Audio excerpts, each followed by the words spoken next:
अपने बयान से भारतीय जनता पार्टी की किरकिरी कराने वाले उत्तराखंड के कालाडूंगी विधानसभा से भाजपा के विधायक एवं पूर्व प्रदेश अध्यक्ष व अति वरिष्ठ नेता अब सफाई देते नजर आ रहे हैं। विधायक बंशीधर भगत ने कहा कि उन्होंने भगवान को प्रसन्न करने के लिए अपनी घरेलू भाषा में इस बात को कहा, लेकिन यदि किसी के आत्मसम्मान और भावनाओं को ठेस पहुंची है तो वे अपने शब्द वापस लेते हैं और इसके लिए माफी भी मांगते हैं। उन्होंने मीडिया में सार्वजनिक रूप से इस बात को कहा है।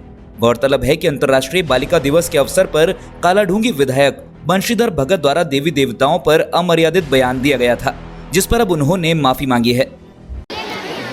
आज बालिकाओं के लिए अंतर्राष्ट्रीय दिवस हम मना रहे हैं।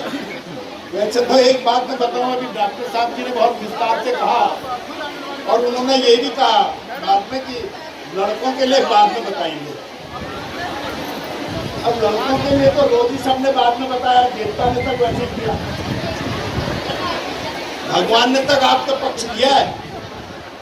विद्या मांगो तो सरस्वती को पटाओ, बल मांगो शक्ति मांगो तो दुर्गा को पटाओ।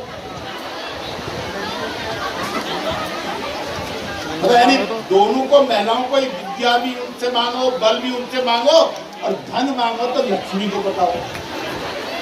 आदमी के पास है क्या? एक शिव जी है, वो पहाड़ में पड़े हुए हैं, लंबे कपड़े कुछ है नहीं, ऊपर से सिर में सांप रखा हुआ है, गंगा जी और बरखा से ठंडे में घूम रहे हैं। और एक विष्णु भगवान है, समुद्र की गहराई में छिपे हुए हैं। दोनों की आपस में विचारों की बात भी नहीं होती।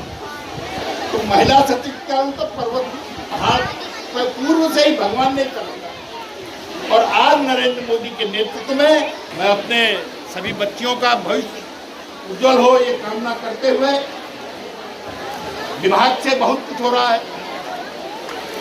जब से रेखा जी मंत्री बनी है, मैं रोज देखता हूँ कहीं ना कहीं बहुत ज्यादा महिला सशक्तिकरण के लिए उन्होंने काम किया है। मैंने कोई विवादित बयान नहीं दिया था, मैंने तो प्यार में ये शब्द कहा था।